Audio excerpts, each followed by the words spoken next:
राधे कृष्ण गुरु जी। Last time मैं आपको national news पे डिबेट पे मिली थी और उस टाइम पे मैंने आपके लिए कुछ गलत बोला था। जब मैं सोचती थी कि ये बाबा सब ढोंगी होते हैं, मतलब बाबा कुछ नहीं होते, जो होते हैं बस कृष्णा ही है सब कुछ, बाबा नहीं होते हैं। बट जब मैं यहाँ पे आई वृंदावन और मैं आपके आश्रम में आई और यहाँ की सेवा को देखी, जिस तरीके से आप इतनी विधि माताओं की सेवा करते हो, इतने सारे बच्चों का लालन पालन कर रहे हो, और तो और पूरा टाइम आपका 24 घंटे जो आपका किचन ओपन रहता है और इतने लोग प्रसाद के रूप में भोजन ग्रहण करते हैं, वो देखकर मेरी सोच बिल्कुल ही चेंज हो गई है। और आपको जब मैंने नेशनल न्यूज़ पे देखा था तो मुझे आपको देखते ही लगा था यार मैं कुछ गलत बोल रही हूँ। आप में ना कृष्णा की झलक दिखी मुझे, और पहली बार ऐसी लाइफ में है कि मैं अगर किसी को मानती हूँ तो वो आप हो, और इतनी दूर से दोबारा आपसे मिलने आई हूँ मैं यहाँ पे। मैं आपका परिचय करा दूं। मैं एक बार न्यूज में गया था, जिस न्यूज में एक बहन ने बोला था कि मैं शराब पीती हूँ, है ना, वो शराब पीने वाली बहन के बगल में यही बैठी थी है ना। तो उस समय ये मेरे से सवाल मैंने नहीं बोला था कि मैं शराब पीती हूँ। हाँ, आपने नहीं बोला नहीं, आपने नहीं बोला, आप उनके बगल में बैठी थी। उस समय न्यूज में एंकर में ये भी थी मेरे सामने डिबेट में। तब ये गौरी गोपाल को जानती नहीं थी, तो ये बहुत क्रॉस क्वेश्चन कर रही थी उस समय कि ये गलत है वो गलत है, लेकिन जब यहाँ के देखा तो देखो इन्हें सब अच्छा लगा। जी बिल्कुल। तो मेरा आपसे एक प्रश्न है, भगवान का दिया, कृष्णा को मैं बचपन से ही मानती हूँ बहुत ज़्यादा, और उनका टैटू भी करवाया अपने हाथ पे जी।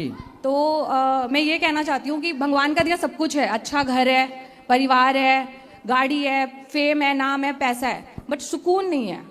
तो ये सुकून कैसे मिलेगा? जब मैं कृष्णा से जुड़ती हूँ तो मुझे सुकून मिलता है, बट इतना ज़्यादा अपने काम में बिजी रहती हूँ कि मुझे टाइम ही नहीं मिल पाता कि मैं उनसे जुड़ पाऊँ। तो उसके लिए क्या करें? जब से आप वृंदावन आने लग गई हैं, जब से आप थोड़ा कथा सुनने लग जाएंगी जी, तो आप देखेंगे कि आपको बहुत सुकून मिलेगा। कथाएं सुनिए, वृंदावन से जुड़े रहिए और कथाएं सुनते रहिए। धीरे धीरे आप इतना परिवर्तित अपने आप को देखेंगी, बदली हुई, कि आप सोच नहीं सकती। हम ना कोई यहाँ पर कोई किसी को टैबलेट नहीं देता, कोई इंजेक्शन नहीं है, लेकिन फिर भी लोगों का हृदय ना परिवर्तित हो जाता है। मैं आपको बताऊं, कल की एक बात, 3 भाई हैं, तीनों भाई आपस में बात नहीं करते थे। 3 देवरानी जेठानी, 3 भाई की 3 पत्नियां, उनका परिवार बिल्कुल टूटने की कगार में था। बिल्कुल तीनों भाई अलग एक दूसरे के खिलाफ, तीनों पत्नियां अलग एक दूसरे के खिलाफ। लेकिन मैंने केवल उनके साथ आधा घंटा समय दिया, और उस आधा घंटा में उनके वर्षों, मतलब 10-10, 15-15 साल पुराने घाव आधे घंटे के अंदर मैंने भर दिए, और वो मिलजुल के इसी कथा में वो एंजॉय कर रहे हैं। पूरा परिवार अब साथ में घूम रहे हैं, तीनों जेठानी देवरानियां, तीनों भाई सगे। बाप खुश, माँ रोती रोती आई मेरे पास, महाराज जी मेरा बेटा जा रहा है, नहीं सुन रहा है, लेकिन कथा के प्रभाव से केवल आधे घंटे मैंने बात की उनसे। देखो ये प्रभाव है। तो आप सुनिए कथाएं, आपको पता ही नहीं लगेगा कि आप कब बदल गई। वैसे भी देखो, हम न्यूज पहुंचे तो उतने से इतना परिवर्तन हुआ कि आप खिंची चली आई वृंदावन। बिल्कुल ऐसी परिवर्तन होगा कथाओं से। आज की युवा पीढ़ी सत्संग से हट गई, इसलिए डिप्रेशन में चली गई। काश सत्संग से जुड़ी रहती तो वो ऊंचाई तो पाती। आप कामयाबी तो पाए, कामयाबी पाने के लिए मना ही नहीं है, लेकिन कामयाबी पाकर भी सुकून जो आप कह रही हैं, वो सुकून तब आएगा जब पूर्ण रूप से भगवान के चरणों में समर्पण होगा, सत्संग होगा, आत्मज्ञान।